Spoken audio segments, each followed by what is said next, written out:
BPSC PT. PT जानते ही है, PT का फुल फॉर्म क्या होता है? प्रिलिमिनरी टेस्ट, प्रारंभिक परीक्षा। तो बीपीएससी की जो पीटी है वो आप सभी लोग जानते हैं। ये इससे पहले वाले वीडियो में तो बताया मैंने क्लास में, कितने अंक का? कुल अंक 150 अंक और 150 प्रश्न। प्रश्नों की प्रकृति कैसी? वस्तुनिष्ठ और नेगेटिव मार्किंग कितनी? 1/3। ठीक है। ये अब इसमें कई सेक्शन है। सबसे महत्वपूर्ण सेक्शन जो है जिसमें आप 100% प्रश्नों का जवाब दे सकते हैं, सबसे महत्वपूर्ण कौन सा ऐसा सब्जेक्ट है पीटी में जिससे आप 100% जवाब दे सकते हैं? जिसका कम से कम 30 अगर पूछा जाता है, 25 पूछा जाता है तो 24, 20 हिस्ट्री। तो ये हिस्ट्री।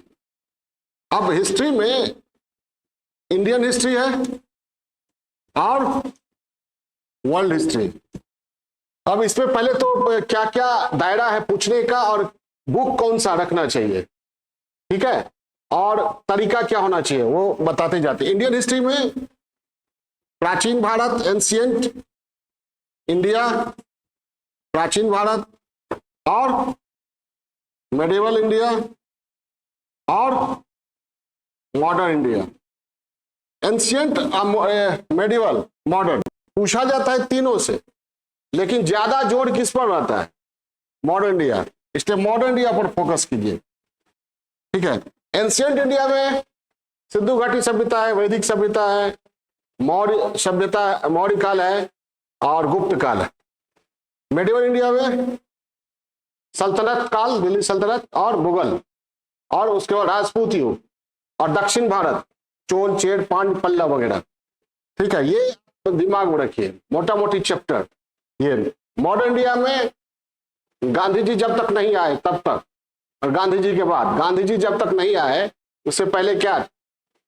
1857 से शुरू कीजिए, 1885 में कांग्रेस का गठन, और फिर कांग्रेस के नेतृत्व में आंदोलन। कौन कौन? स्वदेशी आंदोलन, फिर होम रूल मूवमेंट, फिर रॉलेट सत्याग्रह। फिर गांधी जी जब आते हैं, रॉलेट सत्याग्रह से पहले आ जाते हैं गांधी जी, 3 प्रयोग करते हैं, चंपारण, खेरा, अहमदाबाद, और फिर रॉलेट, फिर असहयोग आंदोलन, फिर सविनय अवज्ञा आंदोलन, फिर भारत छोड़ो आंदोलन। ये हो गया। तो मॉडर्न इंडिया से ज्यादा पूछा जाता है। तो हिस्ट्री ऐसा सब्जेक्ट है कि पीटी में आप इससे लगभग 100% सवाल कर सकते हैं। हाँ, एक आध क्वेश्चन ऐसा पूछा जाएगा जो खोजने से भी नहीं मिलेगा या बहुत खोजने पर मिलेगा। तो एक आध क्वेश्चन के लिए पूरा 50 किताब नहीं पढ़ना है, ठीक है। किताब इसमें आपको एनसीईआरटी 11th और 12th का पढ़ लीजिए, और फिर ये प्रैक्टिस, बार बार कहेंगे प्रैक्टिस के लिए घटना चक्र का आता है, अरिहंत का भी आता है, किसी का भी जिसमें विगत वर्षों के भी प्रश्न हो, यूपीएससी के भी प्रश्न हो, यूपीएससी पीटी के, जो और भी यूपीपीएससी का, जेपीएससी का, एसएससी का, ठीक है। जितना प्रैक्टिस कीजिएगा, पीटी निकालने के लिए जितना प्रैक्टिस कीजिए, ठीक है, टिक मारिए, प्रैक्टिस कीजिए, उतना आप और आपकी सफलता उतनी ही निश्चित होगी। तो एनसीईआरटी की बुक ले लीजिए और एक प्रैक्टिस सेट ले लीजिए, बस। इसके बाद चाहे तो आप सारा कोई भी बुक नहीं पढ़े, कोई दिक्कत नहीं है। क्या एनसीईआरटी 11वीं 12वीं हो सके और ज्यादा डीप पढ़ना चाहते तो 6ठा से 12वां तक का, 6ठी क्लास से 12वीं क्लास तक, 6 to 12 एनसीईआरटी लीजिए। और एनसीईआरटी मौलिक है, उसमें जो सूचनाएं हैं प्रामाणिक है, ठीक है, सरकार के द्वारा दी गई सूचना है, सरकार की संस्था की सूचना है, प्रामाणिक है, और बाकी जो गाइड वगैरह है इसी पर आधारित। समझ में आई बात? तो अगर एनसीईआरटी पढ़ते हैं आप तो पीटी में 2 तरह के प्रश्न पूछे जाते हैं। बीच में जो जो कुछ हम बोलते हैं उसको ध्यान में रखिएगा। 2 तरह के प्रश्न, एक फैक्ट बेस्ड, तथ्यात्मक तो उसमें जो तथ्य है वो जानकारी होनी चाहिए। जैसे भारत का की राजधानी कहाँ है, तो इसका विश्लेषण और कुछ नहीं कर सकते, कंसेप्ट कुछ नहीं है, क्या है, दिल्ली है तो है, अगर जानकारी है तो ठीक है, नहीं है तो अब विश्लेषण करके या कुछ करके नहीं। एक होता है विश्लेषणात्मक, जैसे 69वीं बीपीएससी में कॉलेजियम प्रणाली पर पूछ दिया, वो क्या था, संकल्पना आपकी क्लियर होनी चाहिए कॉलेजियम पर, विश्लेषण पर, तभी आप उसका आंसर सही कर सकते थे। तो एक होता है संकल्पनात्मक, संकल्पना पूरी तरह क्लियर होनी चाहिए, कंसेप्ट जिसको कहते हैं पूरी होनी चाहिए, कंसेप्चुअल क्वेश्चन है। दूसरा फैक्चुअल, ठीक है। तो एनसीईआरटी अगर पढ़ते हैं आप, बाकी गाइड में और एनसीईआरटी में क्या अंतर, एनसीईआरटी अगर पढ़ते हैं तो फैक्ट भी मजबूत रहेगा और कंसेप्ट भी मजबूत रहेगा। और कभी कभी ऐसा होता है कि फैक्ट अगर आपके नजरों से ओझल है और कंसेप्ट क्लियर है टॉपिक का, या पूरा कंसेप्ट क्लियर है, तो हो सकता है रिजेक्शन पावर से आप फैक्ट तक पहुंच जाए। 4 ऑप्शन रहता है ना, तो आपको रिजेक्शन पावर अगर ये हो जाए तो क्या कीजिएगा, 3 क्वेश्चन को छाट के, चौथा 3 विकल्प को छाट के चौथा चुन लीजिएगा सही आंसर। तो इसलिए हम बार बार, बहुत सारे एक्सपर्ट भी कहते हैं, मैं भी कह रहा हूं, एनसीईआरटी पढ़िए। एनसीईआरटी एक बार नहीं पढ़िए, कम से कम 15 बार, 20 बार, 25 बार पढ़िए। पहली बार दूसरी बार पढ़ने में समय लगेगा, पहली बार पढ़िएगा तो हो सकता है 2 दिन, 4 दिन, 5 दिन, 7 दिन लगे, उसके बाद और कम, उसके बाद और कम। 10वीं बार जब पढ़िएगा तो 2 घंटा में खत्म कर दीजिए। अब पढ़ने का मतलब क्या होता है, उपन्यास की तरह नहीं पढ़ना है, एक पैरा पढ़ना है और उसके बाद उसमें जो महत्वपूर्ण ये है तथ्य है और जो कंसेप्ट है उसको समझना है, स्टडी करना है, केवल रीडिंग नहीं करना है। स्टडी इक्वल्स मेरे हिसाब से रीडिंग प्लस थिंकिंग, सोचिए, read between the line, plus note down, copy और पेन लेके बैठिए। ये रेडीमेड नोट्स उठा के ले आते हैं मार्केट से, उस कोचिंग का, पटना, दिल्ली, इलाहाबाद। अरे अपना नोट्स बनाइए ना, क्या दिक्कत है, क्यों नहीं बन सकता है। अब वो अपना होगा तो बड़ी सेटिस्फेक्शन होगा और रिवीजन में भी बहुत आसान होगा। नहीं होगा आसान, बहुत आसान होगा। अपना बनाइए और देखिए कितना मजा आता है पढ़ने में। समझिए कोई प्रोजेक्ट तैयार कर रहे हैं, ठीक है, तो सेल्फ मेड बनिए। तो समझ गए, एनसीईआरटी क्या फैक्ट प्लस कंसेप्ट दोनों देती है। बाकी गाइड वगैरह इधर उधर लीजिएगा, और इसी को सारा गाइड वाला लिख देता है एनसीईआरटी बेस्ड, ठीक है। एनसीईआरटी बेस्ड क्या, एनसीईआरटी बेस्ड रहेगा, फैक्ट निकाल के 1 पॉइंट वाइज दे देता है। वो पढ़ने का तरीका थोड़ी है, वो हो गया प्योर फैक्चुअल हो गया, और नीरस भी लगेगा, सब्जेक्ट को उबाऊ बना देगा आपके लिए। एनसीईआरटी पढ़िए, उबाऊ नहीं बनेगा, कंसेप्ट क्लियर रहेगा। दूसरी बात, अभी मैंने एनालिसिस किया इससे पहले वाले सेशन में, ये आपने देखा history art and culture, GS mains में, जीएस पेपर 1 में, सेक्शन 1 में क्या पूछा जाता है, हिस्ट्री आर्ट एंड कल्चर। तो उसमें आपने देखा 1858 का एक्ट भी पूछा, और क्या पूछा, नील विद्रोह भी पूछा, इंडिगो रिवोल्ट, और क्या पूछा, गुहा लेख पूछा, मंदिर निर्माण शैली, और पटना कलम, और भारत छोड़ो आंदोलन। तो जो कुछ पूछा, तो मेंस में तो कंसेप्चुअल है लिखने का तरीका, तो यहां से वो भी आपको अवेलेबल हो जाए एनसीईआरटी। कम से कम नेशनल मूवमेंट जो है एनसीईआरटी से आप मेंस के लिए भी तैयार कर सकते हैं और पीटी के लिए भी तैयार।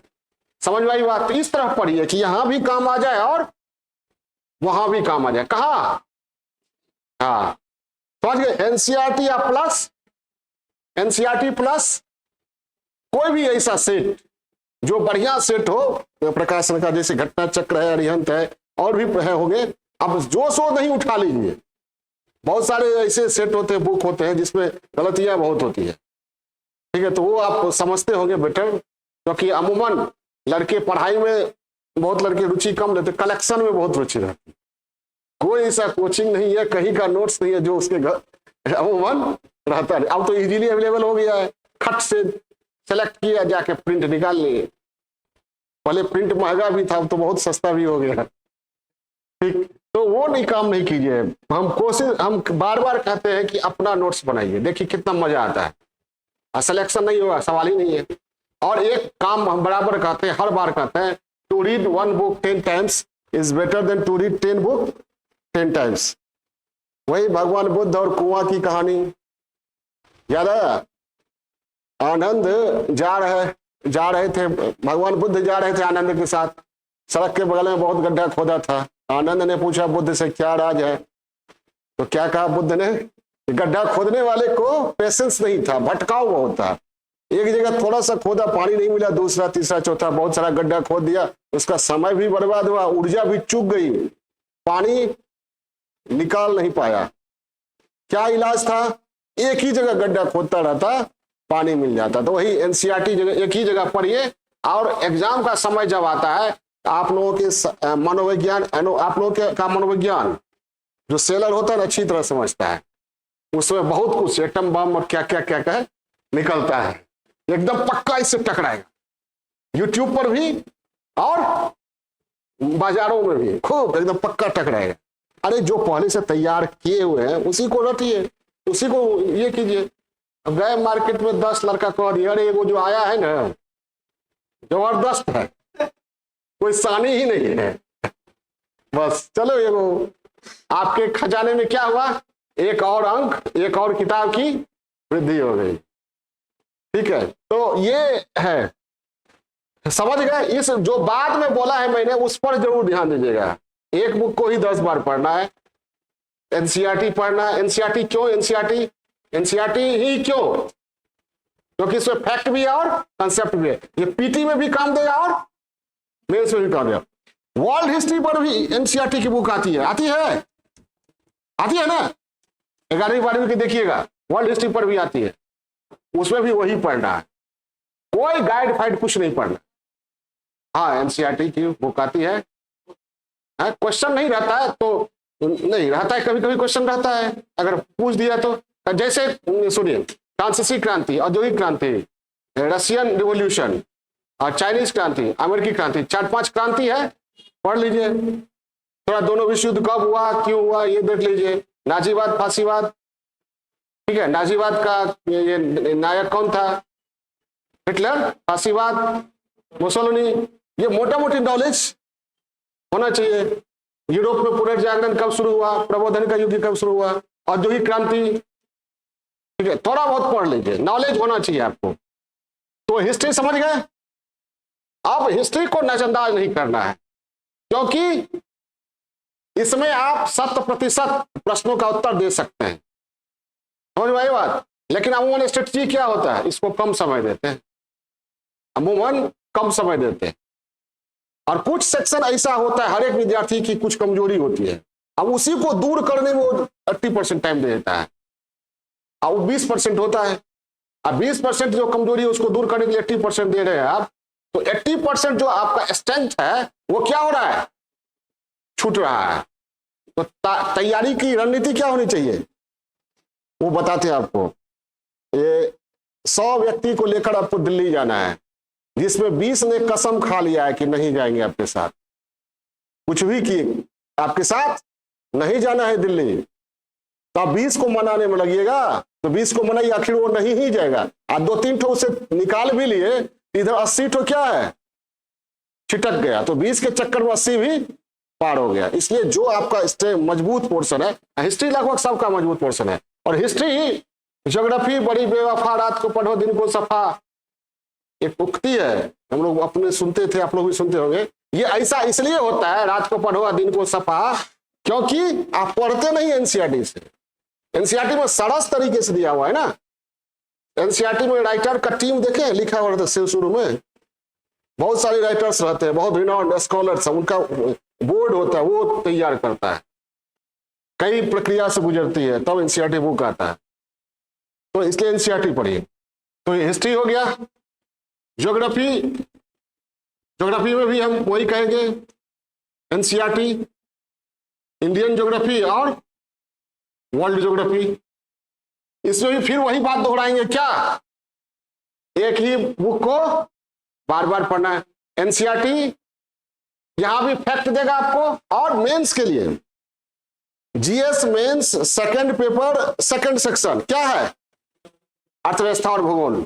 तो ये अगर मजबूत रखते हैं आप तो वहां पर भी काम आ जाएगा।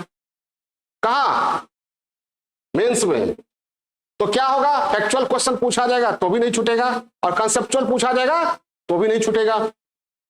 इकोनॉमी ये भी एनसीईआरटी 11वीं में है ना, ठीक है। इकोनॉमी में कुछ पोर्शन जो होता है, जैसे बजट हर साल प्रस्तुत होता है ना, इकोनॉमिक सर्वे आर्थिक समीक्षा हर साल, केंद्र का भी और राज्य का भी। बजट, इकोनॉमिक सर्वे, बैंकिंग और बैलेंस ऑफ पेमेंट, व्यापार घाटा, पूंजी खाता घाटा, चालू खाता घाटा, ये सब, ये 4 चीज जरूर पढ़ी। और थोड़ा नेशनल इनकम, ठीक। तो इकोनॉमी भी एनसीईआरटी से, और इकोनॉमी क्या 11वीं 12वीं का, ठीक है। और इसमें बजट और इकोनॉमिक सर्वे, और ये बैंकिंग और बीओ बैलेंस ऑफ पेमेंट और नेशनल इनकम का कंसेप्ट समझना है। जैसे नेशनल इनकम में GDP, GNP, NDP, NNP, per capita income, ठीक है, ये सबको बढ़िया। बैंकिंग में repo rate, CRR, SLR, triple R, OMO, open market operation, MSF, ठीक है, ये सब बढ़िया समझना। बजट में, ठीक है, बजट घाटा, राजस्व घाटा, राजकोषीय घाटा, प्राथमिक घाटा, इफेक्टिव राजस्व घाटा, ये सब, ठीक है। तो ये सब इकोनॉमी देख लेना है। तो क्या हुआ, history, geography, economy. History geography में आप परफेक्ट कर सकते हैं, ये बड़ा पोर्शन है। एक और बड़ा पोर्शन है कौन, इंडियन पॉलिटी। और इसलिए मैं कहता हूं, हमेशा कहते रहे हैं कि मेंस और पीटी का अलग अलग करके तैयारी कीजिएगा, तो कभी पीटी होगा, मेंस नहीं होगा। कभी मेंस की तैयारी हो जाएगी लेकिन पीटी नहीं होगा।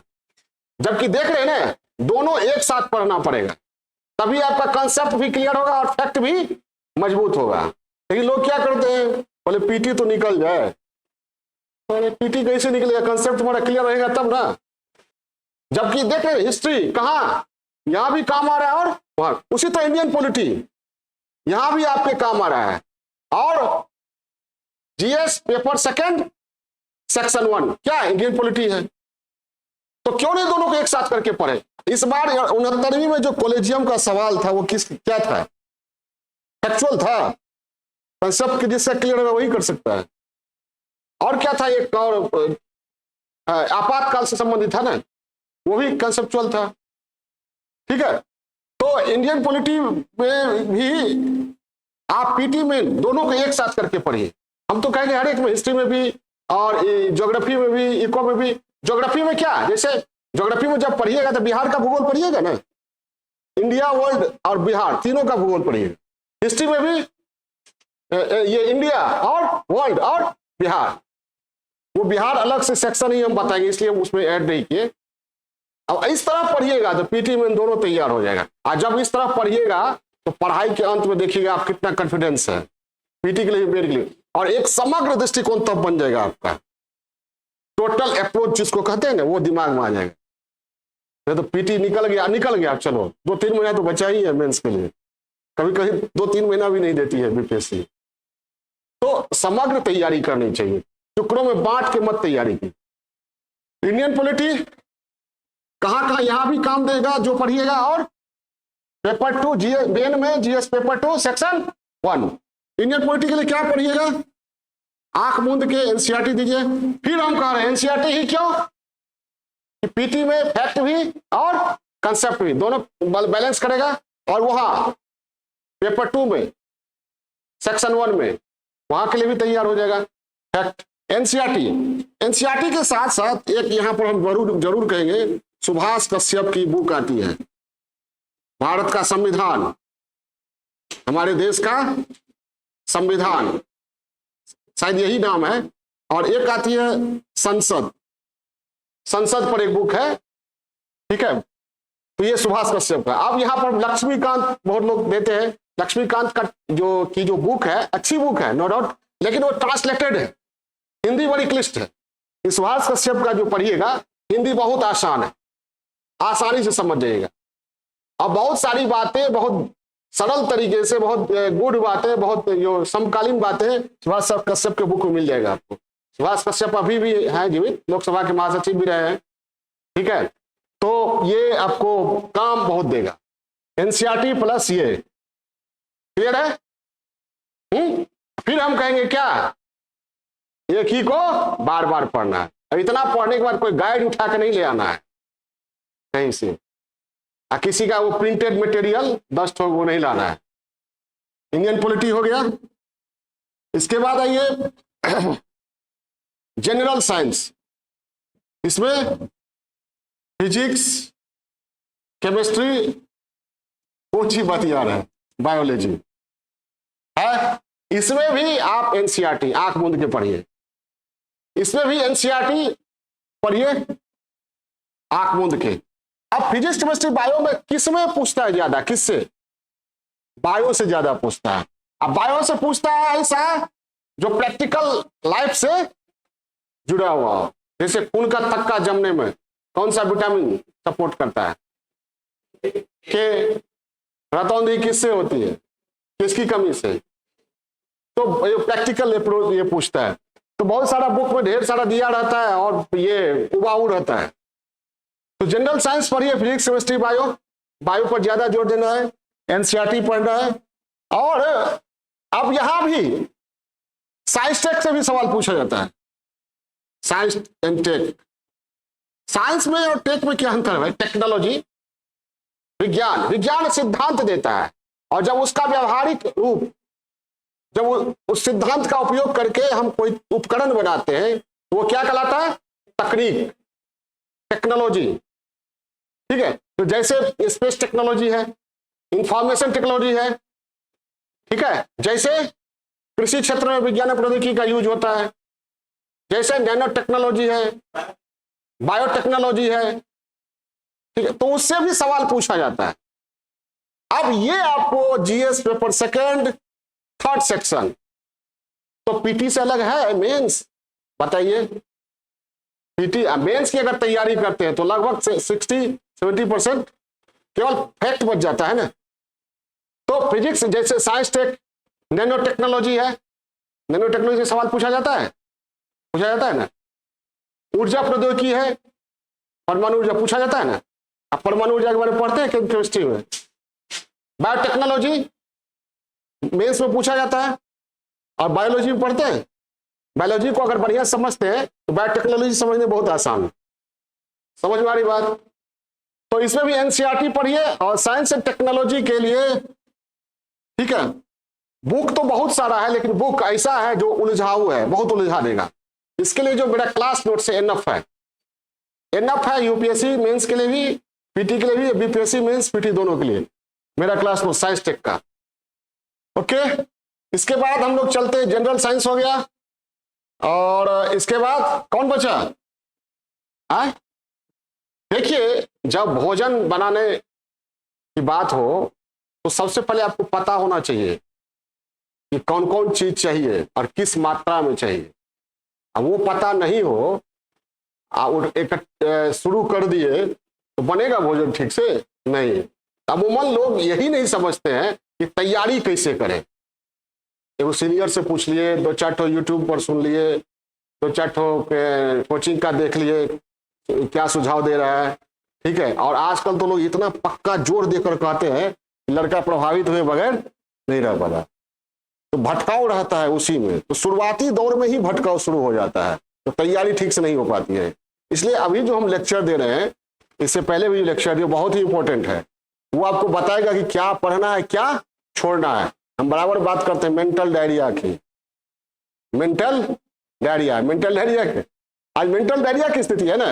पहले सूचनाएं बहुत कम थी, अब क्या है, सूचना क्रांति का समय है। इतनी सूचनाएं है, इतना नोट्स है, इतना बुक्स है हर चीज पर, कि वो पढ़ते पढ़ते आपको मेंटल डायरिया में क्या होता है, भोजन खा लेता है लोग, अनपच हो जाता है, तो वही हो जाता है, ठीक। तो वो ये तरीका जो बता रहे हैं इसको ध्यान में रखिएगा, सुनकर उसके अनुसार उस पर अमल करने का प्रयास कीजिएगा। नहीं तो किसी को घर से निकलते ही मिल गई मंजिल और कोई उम्र भर सफर में रहा। अब बहुत सारा होता है जो सही सटीक रणनीति पर चलते हैं, ये मंजिल मिल जाती है, नहीं तो तैयारी करते करते चांस खत्म, खेल खत्म। अब जाइए दूसरे क्षेत्र में। इसके बाद आइए समसामयिकी। सबसे ज्यादा भटकाव आप इसी में दिखाते हैं, नहीं? हर महीना 4 ठो मैगजीन ले, प्रतियोगिता दर्पण ले लेते हैं, दृष्टि ले लेते हैं, क्रॉनिकल ले लेते हैं, कुरुक्षेत्र ले लेते हैं, और कौन है, योजना ले लेते हैं। किसी को भी पूरा नहीं करें। इतना तो ये तो हर महीने की बात है। और उसके बाद जो एग्जाम आ गया तब तो बाढ़ आ जाता है। पहले 1-2 प्रकाशन हुआ कर रहा था, प्रकाशन का ये है, और चैनल भी है ढेर, ठीक है। सबसे ज्यादा भटकाव इसी में दिखाते हैं, और अंत में आपको सबसे ज्यादा यही दिल दहलाते रहता है, क्या पूछेगा क्या पूछेगा। थोड़ा सा ही चैनल पर देख ले, थोड़ा सा उसका देख ले, थोड़ा सा उसका देख ले। अरे क्या जोड़ी है, एक तो कोई पढ़िए मैगजीन, मात्र एक मैगजीन हर एक महीना पढ़िए, अब वही मैगजीन का, वही घटनाओं का कलेक्शन करके कोई किताब निकाल देता है। उसमें साल भर में कौन कौन मरा, कौन कौन अवार्ड मिला, एक जगह इकट्ठा हो, पढ़ने में आपको मेंटल डायरिया की स्थिति हो जाएगी। और हर एक महीना अगर पढ़ते जाते आप तो दिक्कत की बात नहीं होगी। और सबसे आसान मेरे हिसाब से प्रतियोगिता दर्पण, ये आपको क्या करता है, इसका खूबी क्या प्रतियोगिता दर्पण, ये देखे मेंटल डायरिया नहीं लाने देता है। जो महत्वपूर्ण घटनाक्रम है उसी को देता है, संतुलित रहता है, कम रहता है, लेकिन छूटता नहीं है। अब हर एक महीना प्रतियोगिता दर्पण उठाइए, राष्ट्रीय घटनाक्रम, अंतरराष्ट्रीय घटनाक्रम, आर्थिक घटनाक्रम, और नवीनतम सामान्य ज्ञान में क्या रहता है, किसकी मृत्यु हुई, किस पद पर कौन, कौन चर्चा में रहा, पुरस्कार, ये पुरस्कार ढेर रहता है। तो जो पुरस्कार बहुत ही इंपॉर्टेंट हो, जैसे नोबेल प्राइज है, जैसे मैग्सेसे अवार्ड है, नेशनल लेवल का जो है सरस्वती सम्मान है, व्यास सम्मान है, जो महत्वपूर्ण है उसको याद करना है। राज्य स्तरीय, क्षेत्रीय जो सो मत याद कीजिए। तो प्रतियोगिता दर्पण ले लीजिए, आप कीजिए क्या, हर महीने प्रतियोगिता दर्पण में हर दिन या सप्ताह में एक दिन राष्ट्रीय घटनाक्रम पर तैयार कर लीजिए, ठीक है। इसमें आपको सुविधा देने जा रहे हैं, हर एक महीना लाइव रहेंगे हम प्रतियोगिता दर्पण लेकर, ठीक है। जैसे लाइव क्लास चला ना, ठीक, अब तो आ गया होगा नवंबर का इसी दशहरा में, इसी सप्ताह में आ गया ना, इसी सप्ताह में हम ये ले लेंगे लाइव क्लास, यूट्यूब पर लाइव रहेगा। प्रतियोगिता दर्पण हर महीने हम लाइव आपको देते रहेंगे, ताकि समसामयिकी के लिए भटकना न पड़े आपको। और जो लाइव देंगे नोट डाउन कराएंगे लाइव क्लास में, बस वही आप ये रखिएगा, उसके अलावा मत पढ़िएगा, ठीक है। हो सकता है उसके अलावा कोई ऐसा समसामयिकी पूछ दे जो आप नहीं जानते हो, और किसी किताब में वो दिया हुआ हो, तो आपके दिमाग में आ जाएगा। अगली बार क्या कीजिएगा, 10 ठो किताब पढ़िएगा, तो फिर वही स्थिति हो जाएगी। हो सकता है उस किताब में वे सारे क्वेश्चन नहीं हो जो प्रतियोगिता दर्पण में हो, समझ में आ रही बात। तो दर्पण पढ़िए, हर एक महीना का, 12 महीने का, 18 महीने का, पिछला 18 महीना का पढ़ लीजिए। कभी कभी इस बार अभी कभी होता है क्या, पिछले साल का भी पूछ देता है, तो 12 महीना, 15 महीना, 18 महीना का पढ़ लीजिए। इसके अलावा छोड़ दीजिए, आप कुछ नहीं पढ़ना है। और हर महीना पढ़ते जाना है, तो लास्ट में क्या करना पड़ेगा, समसामयिकी से आप निश्चिंत रहिएगा। समसामयिकी से कितना सवाल पूछता है, 25 से 30, तो 30 में 20 आप जरूर कर लीजिएगा। हम गारंटी देते हैं कि अगर डायरेक्ट क्वेश्चन नहीं भी लड़ता है, तो अगर आप हर महीने प्रतियोगिता दर्पण पढ़ते हैं, तो मैं बराबर कहता हूं कि पीटी निकालने के लिए रिजेक्शन पावर होना जरूरी है। तो 3 ठो रिजेक्ट कर दीजिएगा, 1 ठो मिल जाएगा। 69वीं में तो ऐसा क्वेश्चन बहुत पूछा है, नहीं पूछा है, बहुत क्वेश्चन पूछा है ऐसा, रिजेक्ट करके एक को एक निकाल लीजिए। तो हर एक महीना प्रतियोगिता दर्पण पढ़िए, आपका पीटी भी तैयार, और मेन में जीएस पेपर 1 सेकंड सेक्शन तैयार। जैसे नेशनल लॉजिस्टिक्स पॉलिसी पूछा 2022, तो जब ये पॉलिसी आई थी दर्पण में दिया हुआ था। जैसे G20 की मान लीजिए G20 पर पूछ दिया, सार्क पर दे दिया, तो सार्क और G20 पर जब भी होता है सम्मेलन दर्पण में दे देता है, हमारी विस्तार से दे देता है, तो बैकग्राउंड भी दिखा देता है दर्पण में, कब गठन हुआ, कितना सदस्य है, कब कौन सदस्य का ये हुआ, प्रवेश हुआ, वर्तमान में कितने हैं, सब दे देता है। दूसरी बात, हम कोशिश करेंगे प्रतियोगिता दर्पण में आपको राष्ट्रीय, अंतर्राष्ट्रीय, आर्थिक घटनाक्रम और ये नवीनतम सामान्य ज्ञान ये करवाएं। उसके बाद ये समसामयिकी विषय पर आधारित लेख भी होता है उसका प्रतियोगिता दर्पण में। तो जो महत्वपूर्ण लेख होता है वो समझिए एक क्वेश्चन बन जाता है मेंस का।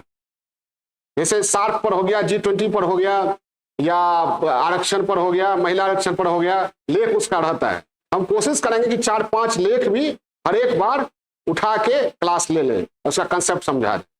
इतना करने के बाद अब भटकिएगा तो ईश्वर मालिक है, भटकने की कारण है।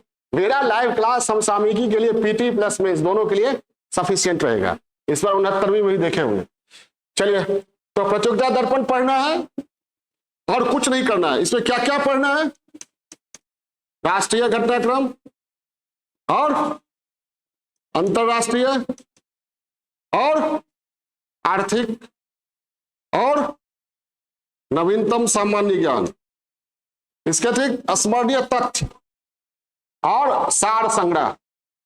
सार संग्रह पूरा जीके रहता है, इतना पढ़ना है। इसके अतिरिक्त हम बताते रहेंगे आप लोगों को महत्वपूर्ण लेख, समसामयिकी पर आधारित लेख, इतना हम कराते ही रहेंगे। इसके लिए निश्चित रहिए, लाइव रहेंगे इस पर, हर एक महीने का कराएंगे, चाहे हम कहीं भी रहे, YouTube लाइव इस पर रहेंगे।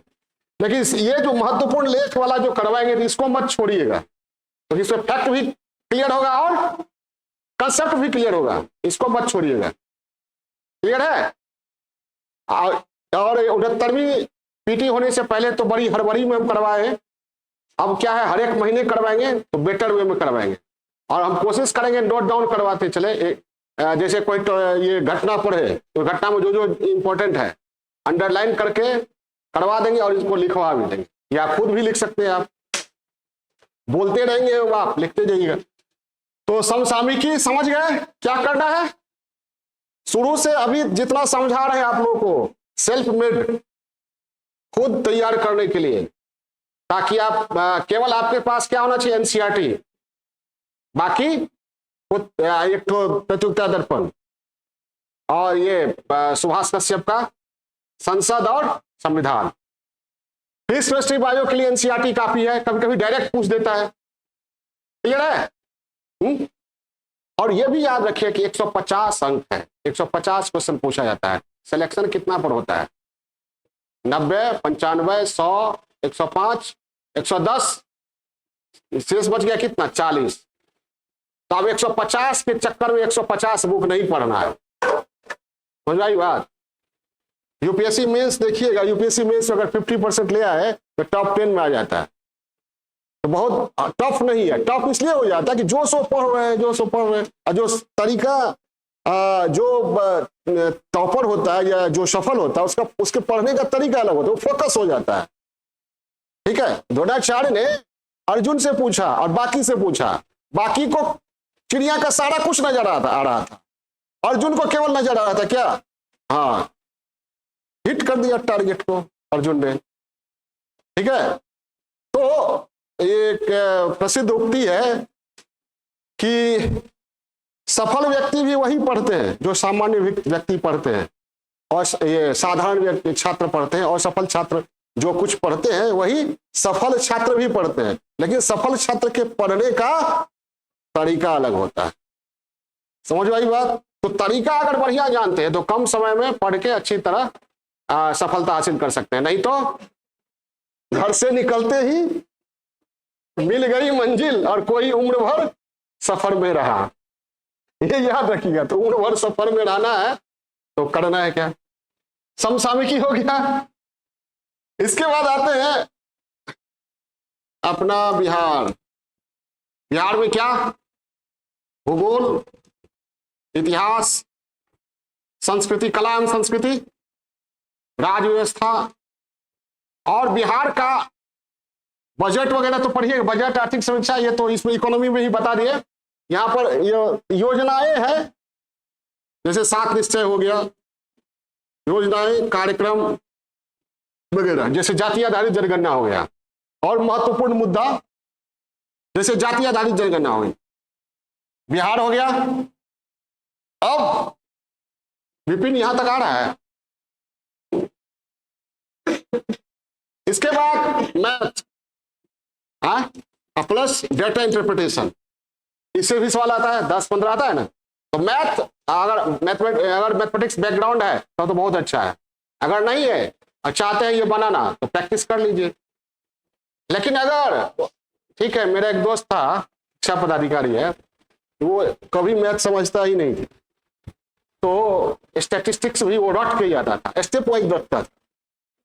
ठीक है, उस समय जिसमें हम लोग देते थे यूपीएससी का 10 साल का क्वेश्चन बना लीजिए, स्टेट टकरा जाता था। ठीक है, टकरा जाता था 2 क्वेश्चन। तो जो मेरा दोस्त था वो एकदम हूबहू रट लेता था, रट के जाके उतार देता था। तो अगर तो पीटी में तो रटने की बात नहीं है, वो तो मेंस था ना, 10 साल का क्वेश्चन था, सेलेक्ट कर लेता था कि इस बार कौन आने की संभावना है, उसको रट लेता। पीटी, लेकिन मैथ में क्या पूछेगा, नहीं ना होगा। समझ में आई बात। जैसे एक लड़का इंटरव्यू देने गया, तो उससे पूछा ये भारत को आजादी कब मिली, उसने कहा 1947। ठीक है, कुछ स्वतंत्रता सेनानियों के नाम बताइए, गांधी, नेहरू, टैगोर। समझ में आई ये। और ये तो दूसरे साथी को निकलते ही कहा कि पहला क्वेश्चन पूछेगा तो आंसर देना 1947। किनका किनका योगदान था। ठीक है, तो हाँ, तो आते ही वो जब पूछा इंटरव्यूअर कि तो तुम्हारा डेट ऑफ बर्थ क्या है 1947। राष्ट्रीय आंदोलन में किसका किसका योगदान था, समझ आएगा। तो इसको लगा तो इस तरह की बात हो जाएगी। तो मैथ और डीआई अगर जानते हैं तो ठीक है, नहीं तो 10-15 क्वेश्चन को आप छोड़ सकते हैं। इसके लिए माथा पच्ची नहीं करना है, बाल नोचना नहीं है। इसका समय किसको देना है, हिस्ट्री को, ज्योग्राफी को, समसामयिकी को। अगर जानते हैं तो बहुत अच्छी बात है, अगर आपको लगता है थोड़ा प्रैक्टिस के बाद हम सिक्योर हो सकते हैं तो बहुत अच्छी बात है। नहीं तो कभी कभी होता है कि एकदम पकड़ लिए और एक क्वेश्चन पर 10 मिनट लगा दिए, 5 मिनट लगा दिए, तो घातक हो गया। क्लियर है। एनसीईआरटी पढ़ना है, इसलिए पढ़ना है क्योंकि उसमें फैक्ट भी क्लियर होगा, कंसेप्ट भी क्लियर होगा, पीटी भी तैयार होगा और मेन भी तैयार होगा। और क्या करना है, एक ही बुक को 10 बार पढ़ना है।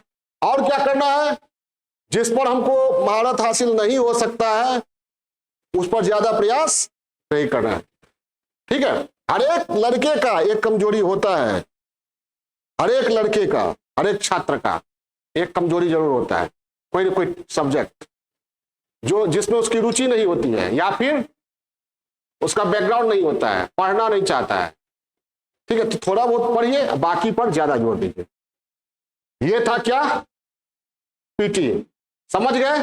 फिर दोहराते हैं, क्या क्या करना है, कौन सी बुक पढ़ना है, एनसीईआरटी।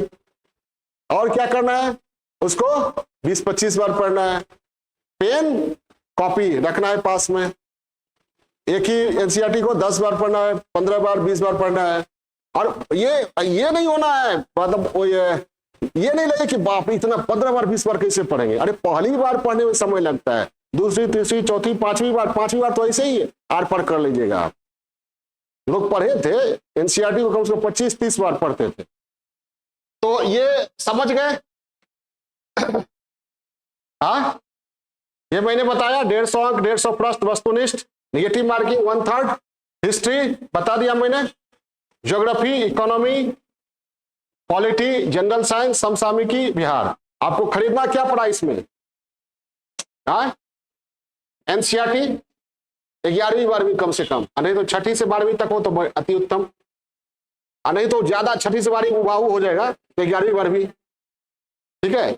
और एनसीईआरटी। और पॉलिटी में मैंने बोला है सुभाष कश्यप की 2 बुक, संसद और संविधान। और हर एक महीने क्या, प्रतियोगिता दर्पण। और डेली अगर पढ़ना चाहते हैं तो कोई एक ये पेपर पढ़िए, कोई एक पेपर, दैनिक भास्कर है, प्रभात खबर है, हिंदुस्तान है, कोई एक पेपर पढ़िए। एक चैनल फिक्स कर लीजिए, कभी न्यूज कोई शतक देता है, कोई 200 देता है, एक बार सुन लेना है, बस हो गया। और दर्पण, अब बिहार पर कोई एक बुक ले लीजिए, कोई एक बुक, किसी एक प्रकाशन की बुक, और जो स्तरीय प्रकाशन है कि कोई एक प्रकाशन की बुक ले लीजिए, काफी है। बहुत कम मैंने बताया है जिसपे आराम से आप पीटी और मेन दोनों की तैयारी कर सकते हैं। हम मेन के लिए थोड़ा और चाहिए बुक। मेरा तो, हम तो ये कहते हैं कि मेरा जो क्लास है वो मेन के लिए काफी है, कोई बुक लेने की जरूरत नहीं है। जो भी पुराने स्टूडेंट्स हैं वो जानते हैं कि मेरे क्लास से मेंस में कोई भी क्वेश्चन बाहर नहीं जाता। ठीक है, ये पीटी का हो गया। इसके बाद मेंस का सिलेबस हम एनालिसिस करेंगे।